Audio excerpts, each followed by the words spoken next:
valor. I got valor. Woo. They gon' love me for my valor. Pressure building by the hour. I want the money and the power. Come against me, get devoured. They gon' love me for my valor. They gon' love me for my valor. They gon' love me for my valor. They gon' love me for my valor. This is my time, I'm just waiting on the moment. Anyone can get it, you can show me my opponent. Got a one-track mind and I'm gunning for the top. Whoever stands across me, I swear I'm gonna drop.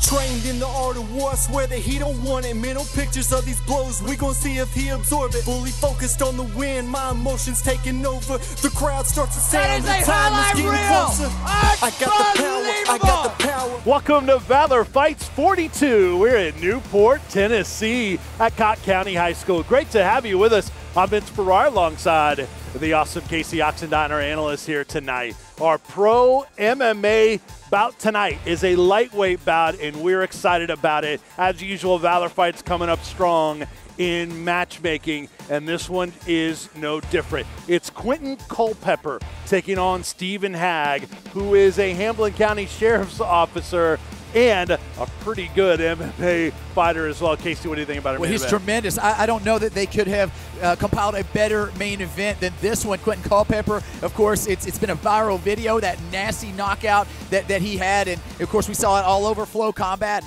He is something else, very well-rounded. We saw the toe hold finish over JSP. You rarely see that. And then on the other side, you've got Stephen Hagg. That guy, he really knows his way around the ground as well. You and I, we called the matchups, putting on calf cutters in the middle of mixed martial arts fight, and he can also throw those hands as well. So tough to call here. It's going to be a great main event. And Stephen has only lost one time, and that was fight of the year in 2016. Very close fight. Against Slick Nick Gertz. We are excited about that spectacular main event. Plus, we're loaded with terrific MMA action. You're not going anywhere. It's Valor Fights 42. Exciting MMA from Newport. Get started next. The UMAF National Championship Tournament is coming. Get ready for 3 days of mixed martial arts fighting action as the nation's top amateur competitors converge May 26th through 28th at Elizabethton High School. Witness national champions crowned in each weight class, plus meet UFC Hall of Famer Matt Hughes. Tickets available now at fightertix.com for $25 per day, or purchase a 3-day pass for only $50. It's the UMAF National Championship Tournament at Elizabethton High School. Join us May 26th through 28th as we bring the future of mixed martial arts to you. Are you listening?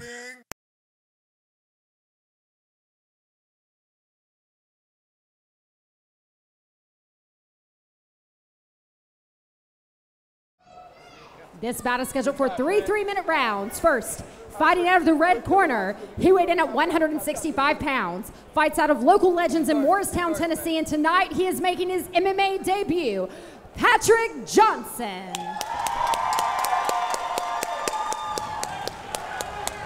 And his opponent across the cage to my left, fighting out of the blue corner, he weighed in at 165 pounds. Fights out as SSF in Clarksville, Tennessee, and tonight he is making his MMA debut, Ruben Gerardo. Your referee when the action begins is Jimmy Neely. Jimmy Neely, our referee, in his catchweight bout at 165 pounds, presented by Hogs Upstairs Tavern. Patrick Johnson, long black trunks, black gloves, red tape. Ruben Gerardo, short black trunks, black gloves, yellow trim. 3 3-minute rounds. Valor Fights 42, we're underway. Oh, here we go. Fisticuffs right out of the gate here. Hand moving, Pat, hand moving. You see Patrick looking to stick that jab. Martinez loading up with combinations. Oh, here we go. Gerardo hands down as Johnson moves forward. Straight down the middle, Pat. Gerardo answers. Gerardo looks stung a little bit, but he's coming forward. Hands down. And one thing I'm not really, I don't like too much is that Patrick Johnson, he's allowing that chin to kind of come up as he gets closer. When he closes the distance, that could be a problem because if he catches one on that chin, he could go out like a light. Stiff jab, another one. The first one opened up the blood out of the nose of Gerardo. Relax. Have fun. Relax. Oh, here we go. Looking for the takedown is Ruben Gerardo. Patrick Johnson stifles it and tolls forward. Johnson still coming forward. Now he'll dance around and feints. A little showmanship from Johnson. And here we go. Gerardo again looking for the takedown. He secures it here. Can he keep Patrick Johnson on the mat? Wow. Johnson maybe let his guard down a little bit there, trying to show a little bit. And he opened the door to being taken down. Blood still coming out of the nose of Gerardo. Gerardo in a prime spot. He needs to stay composed and relax. It's very, very difficult for Patrick to secure the guillotine, to finish the guillotine from here. More so, he's going to wear out those arms and make it easier for Gerardo when he does break free finally.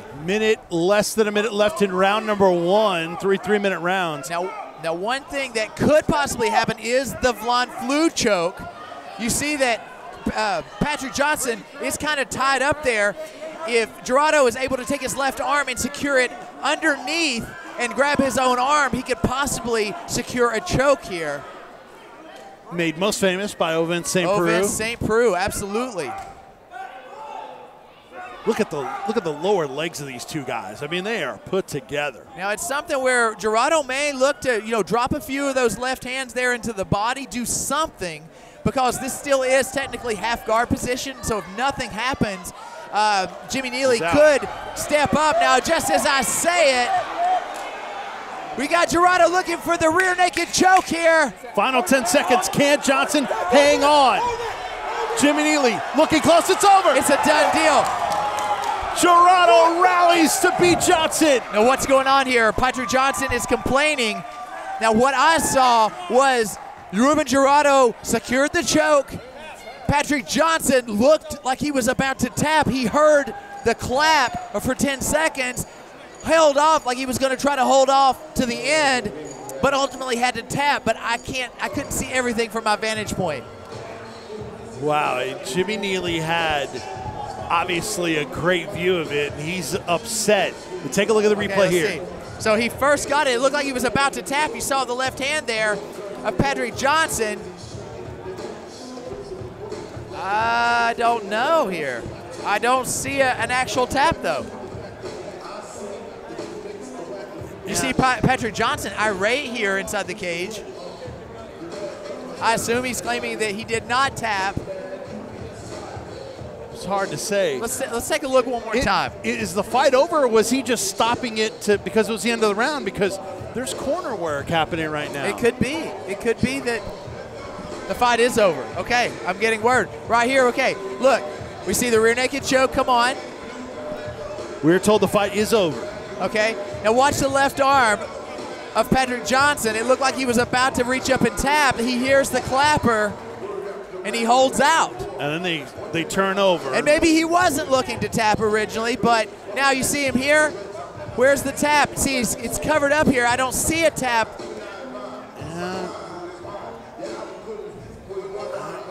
I don't know. That one's up in the air. One. Normally they give you a couple of taps. You can't call it just on the first motion. It might have been a motion towards doing it the first time, but didn't really see.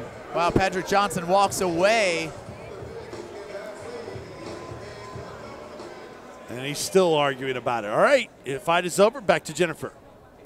Your referee stops this bout at 2 minutes and 59 seconds into the first round. For your winner by rear naked choke submission, out of the blue corner, Ruben Gerardo. The UMAF National Championship Tournament is coming. Get ready for 3 days of mixed martial arts fighting action as the nation's top amateur competitors converge May 26th through 28th at Elizabethton High School. Witness national champions crowned in each weight class, plus meet UFC Hall of Famer Matt Hughes. Tickets available now at fightertix.com for $25 per day, or purchase a 3-day pass for only $50. It's the UMAF National Championship Tournament at Elizabethton High School. Join us May 26th through 28th as we bring the future of mixed martial arts to you. Are you listening?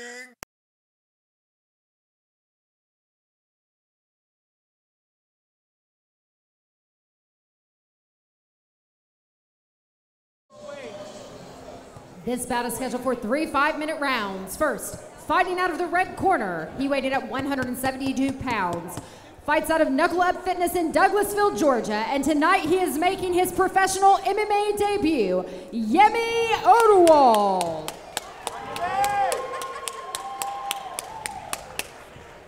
And his opponent across the cage to my left, fighting out of the blue corner. He weighed in at 170 pounds, holds a record of 0 wins with 1 loss, and fights out of Four Seasons in Lexington, Kentucky, Travis Connor.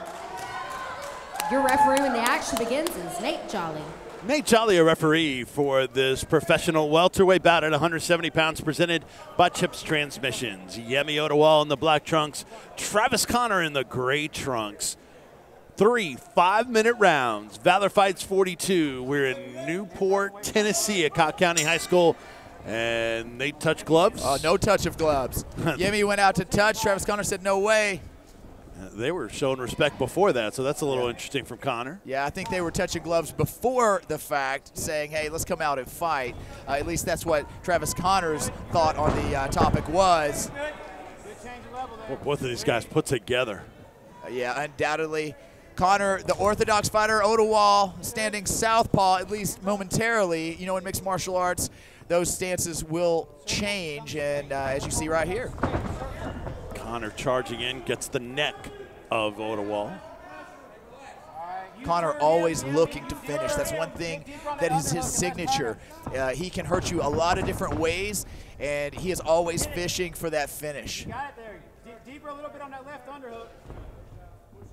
Now again, we talked about Yemi Odewal taking out Bubba Cruz. It's a big, strong guy. And for him to hold a win over Cruz says a whole lot, and really backs up you know, his turn as a professional. You really rounded out a great amateur career for Odewal.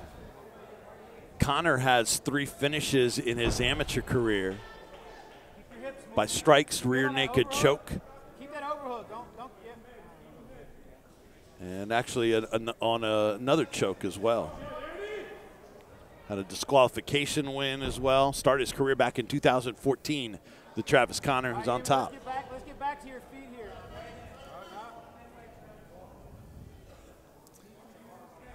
Odewal utilizing the guard, the open guard, looking for the triangle here. Travis Connor takes it for a ride, Rampage Jackson style. Odewal holds on to the triangle, at least briefly, and he is back to square one yet again. Man, the power on that slam. Goodness. 2 minutes gone by in round number 1. Connor really made a statement with that slam. You know, guys will put on the triangle choke. If you're able to slam and hurt your opponent, that may deter them from trying to latch that on again. And here we go, Odewal to his posterior, seated position, undoubtedly looking to stand up here. Let's go up. Corner telling Yemi to get up. Well, you saw Yemi starting to use those elbows, those short elbows. That is 100% perfectly legal, and for him, it's the first time in his career as a professional. Back up, Yemi. He tried to grab the cage there, could not, and now is trying to work his way back up. Now, this is the thing, you know, if Yemi doesn't expend too much energy and he forces Travis Connor to exert too much energy, you know, he could wear on him because, in my estimation, Connor is the stronger of the two. Yeah. At least it appears so at this point. He does look like the bigger fighter, doesn't he? Look at this. Odewal kind of tried to, you know, mess with the neck. Travis Connor having none of that. Connor is working hard. Single leg. Yeah, keep that leg on the outside. Keep back outside. There you go. Yemi defends that, gets back to a base. Oh, and again, another takedown by Travis Connor, but Yemi still in the seated position, making it very difficult. He's forcing Connor to work very hard.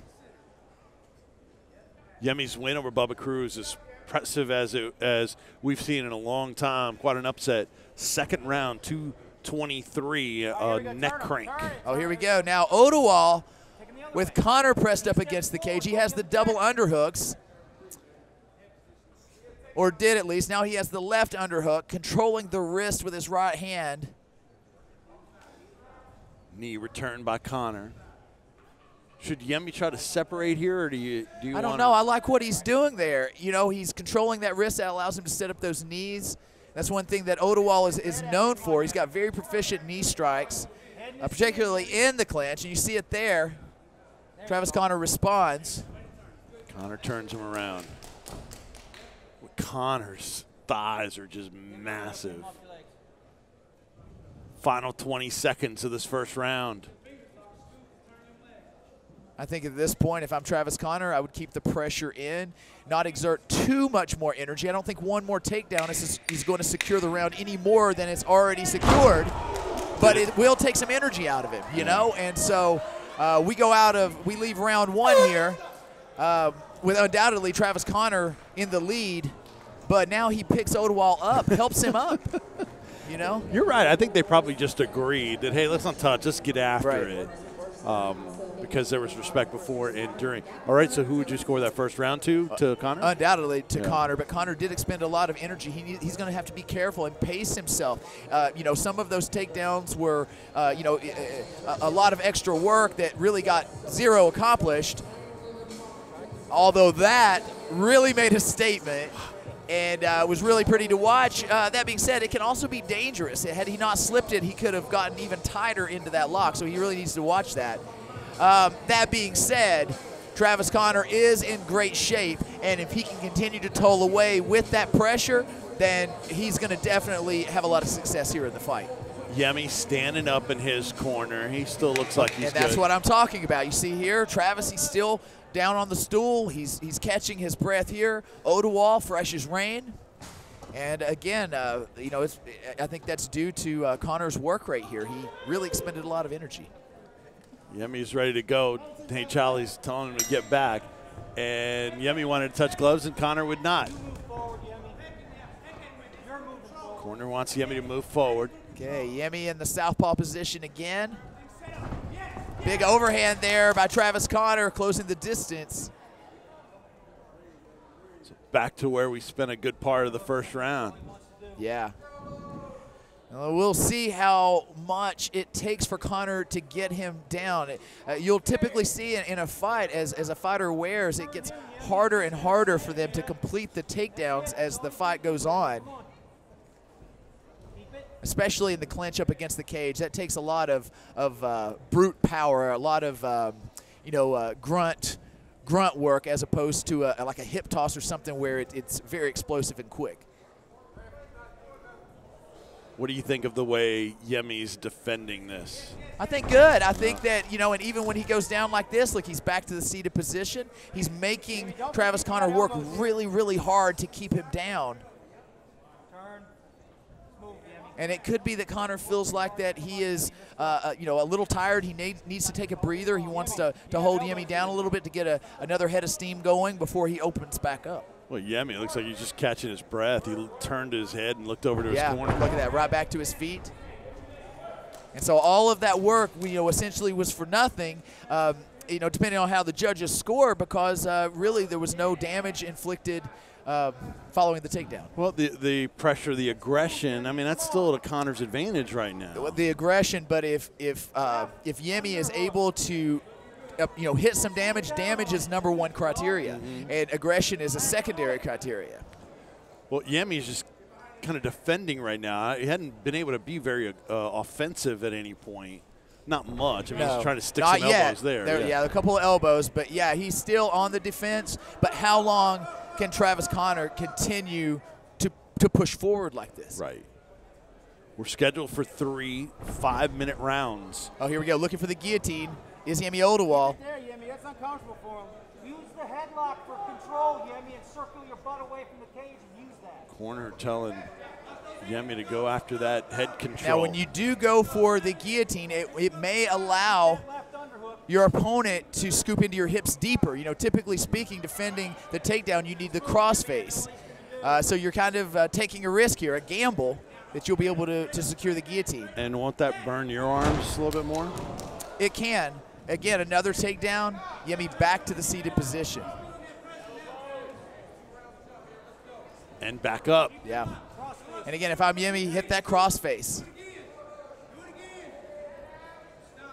You see here, I don't like that Yemi is going to that guillotine. I would rather him land a few shots to the body, force Connor to raise his head up, and then hit that crossface. Now, just as I say it, here comes the guillotine.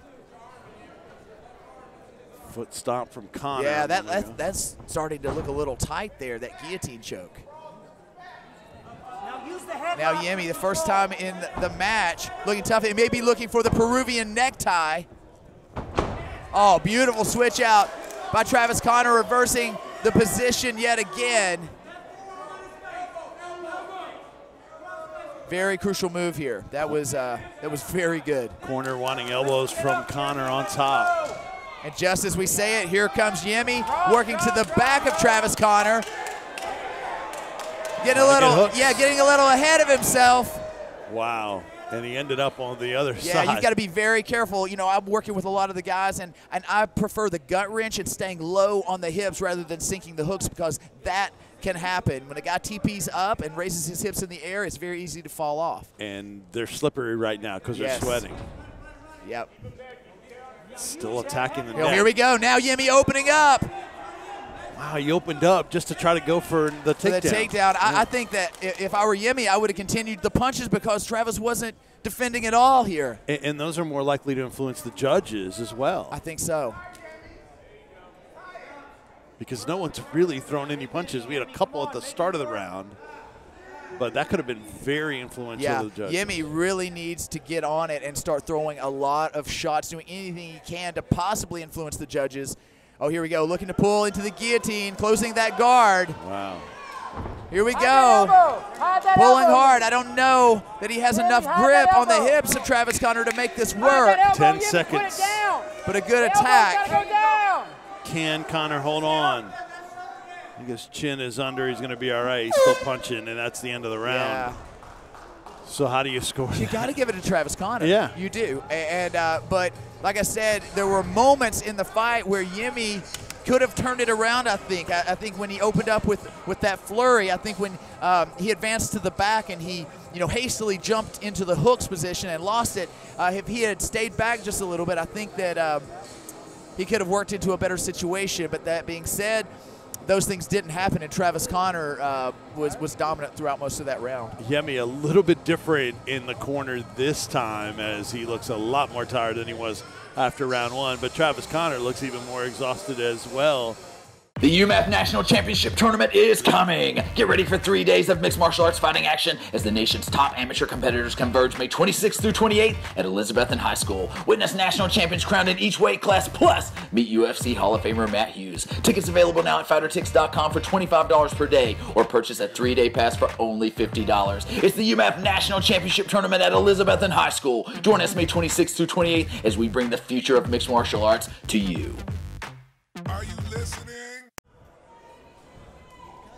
So Yemi looks like, the fresher fighter, Casey. Yeah, you see Travis was still kind of seated there. But it is Travis Connor's round to lose, really. Fight. Yeah. The fight, yeah. Right. The fight is to lose. If he wins this round, or if he survives this round, win or lose, I think, in my estimation, he takes the fight. Yeah, could very well be up 2 rounds to none. Oh, here we go. Odewal. If I'm Odewal, I would opt to strike here. I think that's his best chance. Loose tape on the left glove, and Nate Jolly sees it. Yeah, I think that caught Connor, and they talked about it. Yeah. And then they started punching again, and then Nate Jolly noticed it. So I think that's a huge break for Travis Connor. Yeah. Yeah, because he's the more tired of the two, and that allows him to refresh a little bit more. Right, Nate Jolly trying to be as quick, and here we go, back underway. And interesting, Yemi takes him to the cage. Yeah.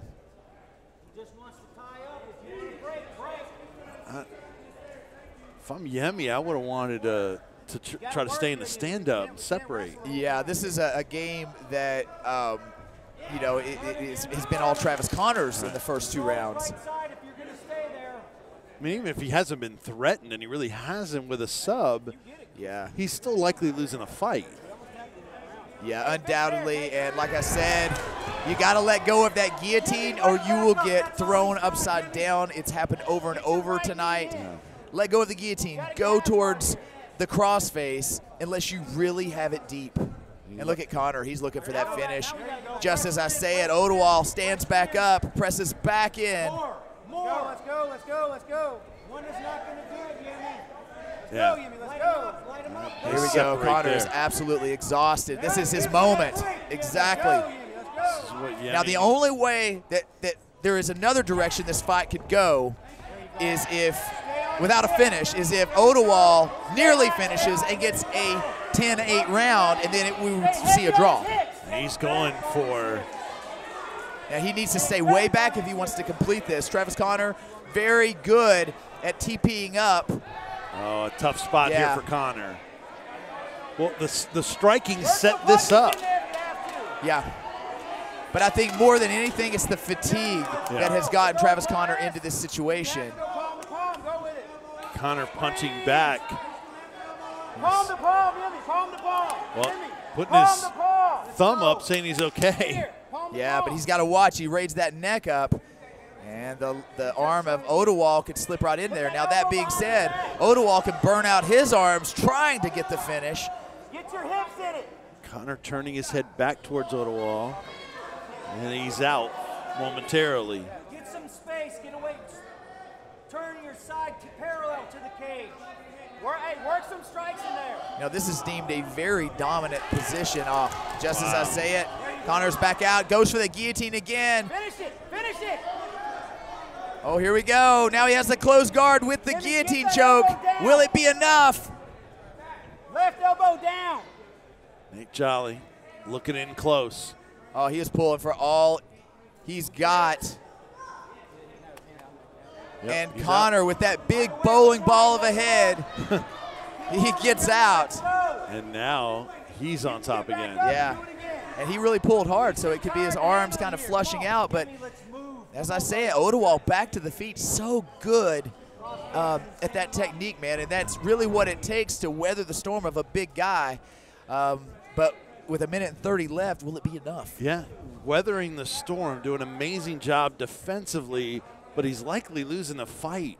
Got to try to fight to separate, do some damage, even if it opens up a hole for a sub again. Yeah.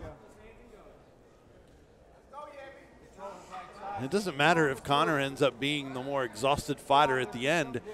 If he wins rounds, take it down again.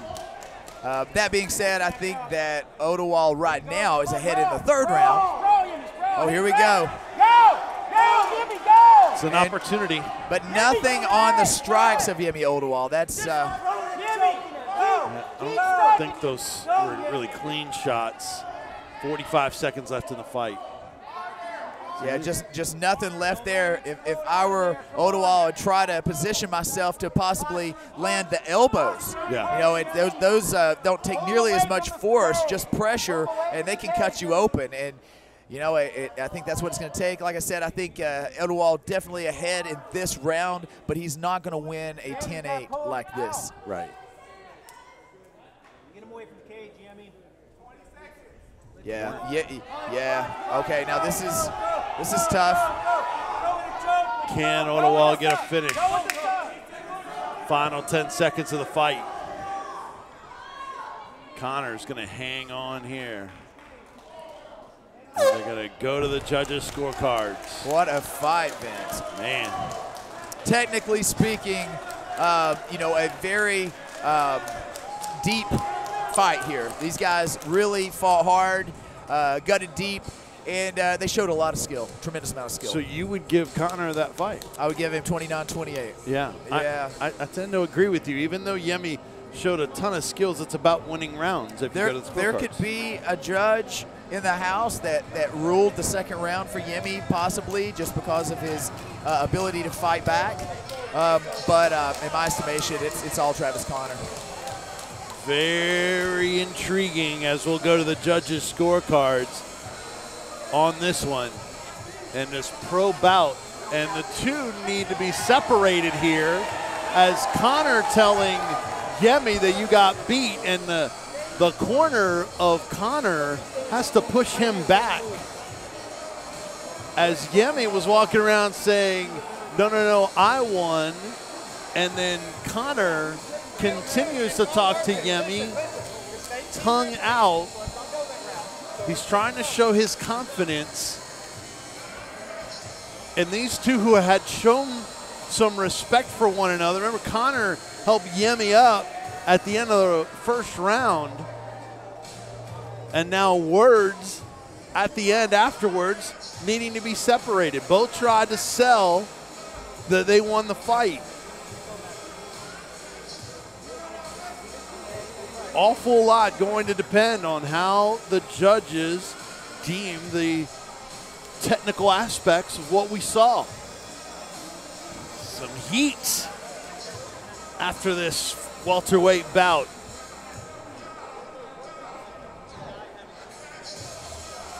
Cruz getting salty in Newport. Valor Fights 42, Vince Ferrar, Casey Oxendine. As we're awaiting the judges' scorecards. James Conner working his way around. You hope he doesn't work his way too close to Yemi, and that's the direction. Conner was trying to slyly work his way past the crew and get over to Yemi. He was looking over there, but then they noticed it and pulled Conner back. We don't need them face to face at this point. All right. Lot on the line here. Pro debut for Yemi. Travis Conner looking to pick up his first win as a pro in MMA. Both with terrific records as amateurs. Both slick with their ground game, and a lot of back and forth between these two. Yemi was 7-2 as a amateur. Conner 7-1. And both of them now will come to the middle of the cage, and they will touch gloves. Nate Jolly's got them both. And we go to the judges' scorecards to hear our winner. Let's go to Jennifer. After 3 rounds, we go to your judges' scorecard for decision. Your first judge scored this bout 27-30 for blue. Your second judge scored this bout 29-28 red. And your third judge scored this bout 29-28 for your winner by split decision out of the blue corner.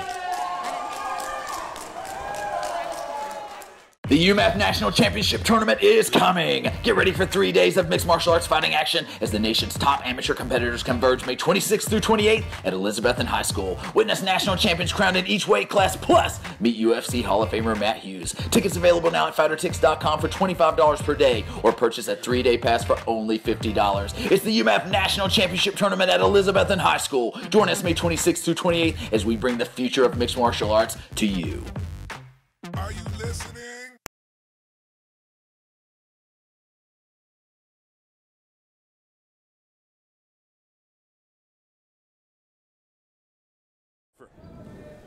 This bout is scheduled for 3 5-minute rounds. First, fighting out of the red corner, he weighed in at 130 pounds, holds an undefeated record of 2 wins with 0 losses, and fights out of Knuckle Up Fitness in Douglasville, Georgia, Cole Farrell. And his opponent across the cage to my left, fighting out of the blue corner. He weighed in at 130 pounds, holds a professional record of 0 wins with 1 loss, and fights out of Team Oxendine in Johnson City, Tennessee, Bruce the Bearcat Duckett.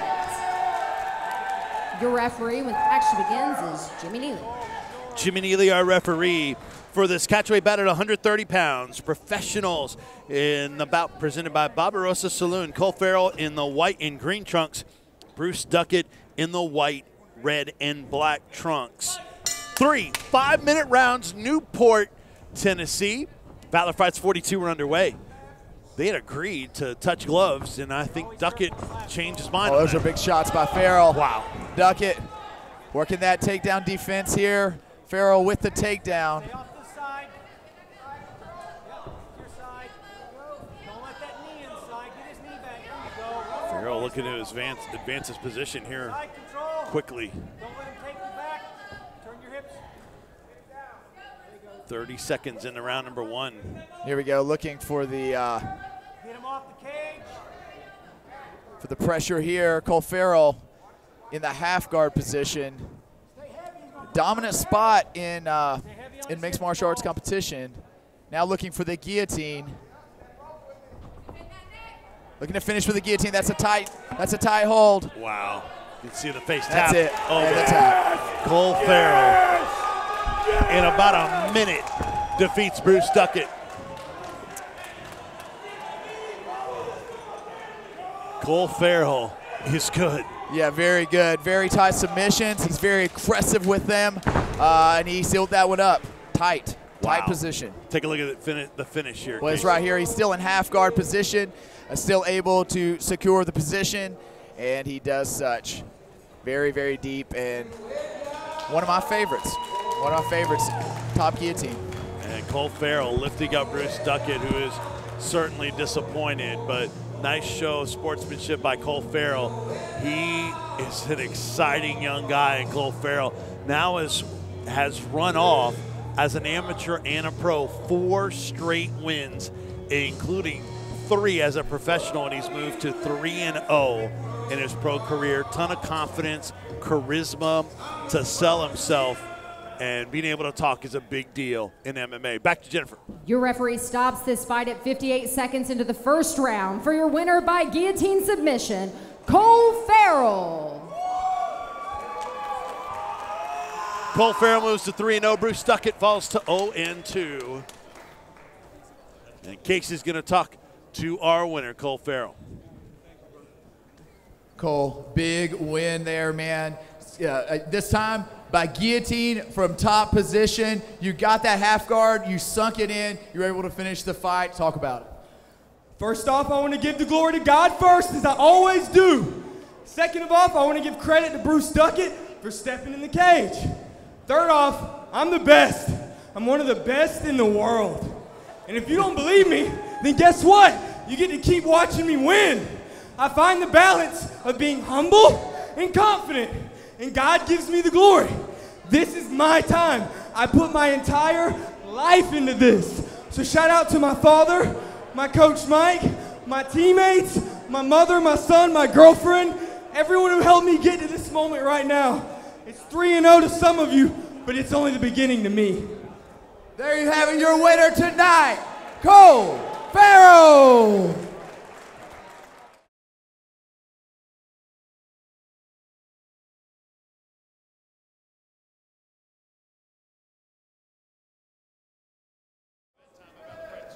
This bout is scheduled for 3 5-minute rounds. First, fighting out of the red corner, he weighed in at 155 pounds, holds an undefeated professional record of 2 wins with 0 losses, and fights out of American Top Team Rush MMA in Macon, Georgia, Quentin Culpepper.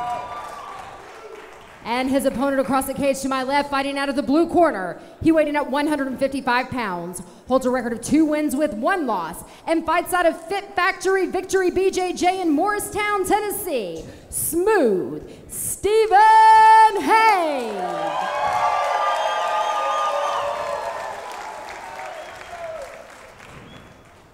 All right, gentlemen, you both received your instructions in the dressing room. Protect yourself at all times. Obey my command. Have any questions from red? Any questions from blue? Be ready to fight. Nate Jolly, our referee, for our main event of Valor Fights 42 in Newport, Tennessee, presented by Ogle, Elrod, and Burrell. Professional lightweight bout at 155 pounds. Quentin Culpepper in the gray trunks. Smooth Stephen Haig in the American flag trunks. 3 5-minute rounds. They touch gloves. We're underway in our main event of Valor Fights 42. Casey Oxendine, Vince Ferrara, cage side. Great to have you with us in this terrific matchup. Both exchange quick kicks. You know, in a lot of ways, these competitors are similar, and in many ways, they're contrasting. But it is this one was a very difficult fight to call and to predict. And look at this, Imanari roll by Stephen Haig. Transitions to the top position here. Wow. Good on the butterfly. Beautiful on the butterfly. Very technical jiu-jitsu. Get the setup sweep. High level stuff. Set him up to stand up even. Set him up to stand up even. Beautiful work by Quentin Culpepper with the butterfly, but somehow Stephen Hague transitions to the triangle and delivers the elbows. This is a grappler's dream here. These guys. So tough, and it's done! Stephen Hague with a submission! Just like that! Unreal in a minute. And you saw it, man. It was a beautiful butterfly from Quentin Culpepper. And Hague was able to hold on to the whizzer, transition into that triangle choke, and get the tap out. Wow. Such a vicious finish for Stephen Hague. He is so dangerous. And there it is. You see the butterfly. It looked like Culpepper was on his way up. Hague transitions the right leg over the top and into the triangle choke. What a beautiful finish. Unreal over a top-tier prospect in Quentin Culpepper. Man, as soft-spoken and as humble as Stephen Hague is, he's just relentless in going after that sub. High-level technical stuff from Stephen Hague, who moves his professional record to 3-1. Quentin Culpepper suffers his first defeat as a pro and first loss overall for Quentin Culpepper since 2014, where he lost to Jornado Harris. Culpepper had won 3 straight, 2 as a pro in his last amateur bout. And Smooth Stephen Hague now has won 2 straight. Randy Stamey, and now over a terrific fighter in Quentin Culpepper. All right, to announce our winner, back to Jennifer in the cage. Your referee stops this bout at 1 minute and 12 seconds into the first round for your winner by triangle choke submission. Out of the blue corner, Smooth Stephen Hague.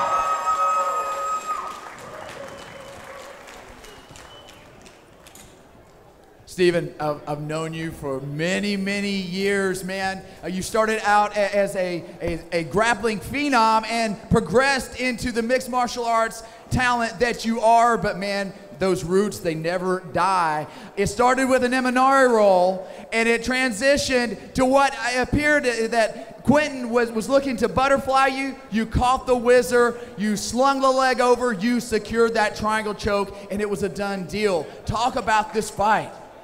I knew Quentin was going to be tough coming in. We worked a lot on our striking. He's very, very unorthodox. He likes to switch it up a bit. So thanks to Brian Rosenbaum on my striking. He's been helping me out a lot the past little bit. Just working those hands, mixing it in with my takedowns, just working it in with my jiu-jitsu to help better my overall game.